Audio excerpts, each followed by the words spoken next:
Obrigada, Sr. Presidente em exercício, Srs. Secretários, Sr. Presidente da Câmara, Srs. Vereadores e Srs. Deputados. Os Verdes têm ainda mais 4 temas sobre os quais pretendem esclarecimentos do Executivo. Começamos pelos terrenos no Alto da Eira, onde tem existido uma autêntica lixeira a céu aberto, usada para vazamento de entulhos e despejo de monos e que tem colocado em causa a saúde pública. Esta situação arrastou-se durante muito tempo e os moradores já por diversas vezes denunciaram o problema, o que levou os Verdes a entregar um requerimento em dezembro, depois de uma deslocação ao local. Entretanto, tivemos conhecimento de que a Câmara iniciou uma limpeza neste local, desenvolvida em 3 fases, com início a 29 de janeiro e que deveria ficar concluída até 9 de fevereiro.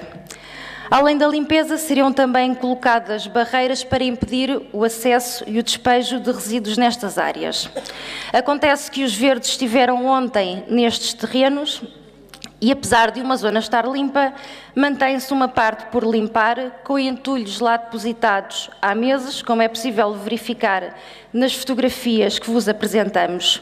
Isto, apesar do Executivo ter respondido na semana passada ao nosso requerimento, informando que foram executados os trabalhos de remoção e limpeza no dia 29 de janeiro e que se procedeu, na medida do possível, à vedação do local para impedir continuadas descargas. Assim, gostaríamos de saber por que razão, passados 2 meses desde o início desta limpeza, esta parte dos terrenos não foi ainda limpa, quando será e que intervenção vai ser feita naqueles espaços.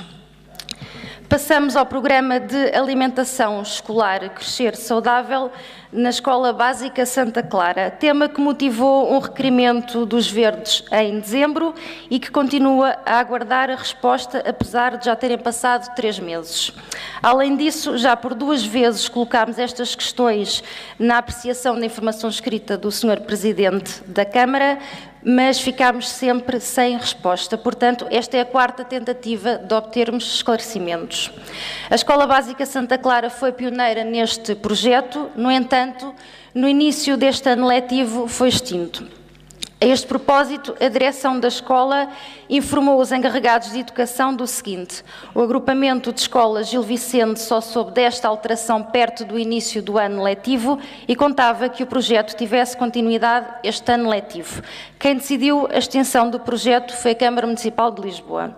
Assim sendo, gostaríamos que a Câmara nos esclarecesse sobre o motivo para esta decisão, tendo em conta a importância deste projeto e que a ideia seria alargá-lo a todas as escolas do município, tal como foi afirmado pela então Sra. Vereadora da Educação em junho de 2016.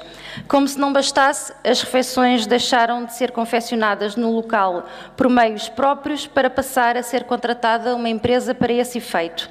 Também sobre isto gostaríamos de saber a razão para esta decisão e se neste momento as refeições já estão novamente a ser confeccionadas na escola e se não estão, quando voltarão a ser. Sobre a acessibilidade na escola secundária do Restelo, mais concretamente sobre a passagem em frente à escola, esta é uma zona que precisa de ser intervencionada urgentemente, pois coloca em risco a segurança dos alunos. É também neste local que se encontra o terminal dos autocarros e onde se para o carro para tomada e largadas dos alunos, o que torna mais difícil a visibilidade e o atravessamento em segurança. Uma vez que daqui a sensivelmente 3 meses termina mais um ano letivo, os Verdes gostariam de saber para quando está prevista a tão necessária intervenção nesta zona, que terá sido assumida pela Câmara, mas que até ao momento nada terá feito. Por fim, sobre as obras nas estações do metro e começando por Arroios, obra que consideramos fundamental para que o metro possa prestar um serviço melhor, temos várias questões. Na altura do encerramento desta estação foi prometido um reforço de transportes alternativos, mas os utentes e os comerciantes queixam-se de não ser suficiente. Apesar do que diz a administração do metro, os comerciantes queixam-se também de não ter informações regulares sobre o andamento das obras nesta estação. Sobre isto, tem a Câmara conhecimento de um plano que procure minimizar o impacto do encerramento da estação por 1 ano e meio, isto se não houver atrasos, como se passou no Arieiro, e em que consiste este plano. Ainda em relação ao facto de as obras terem estado paradas, gostaríamos de saber em que medida esta interrupção terá impactos no prazo previsto para a reabertura da estação, que se estima para janeiro de 2019.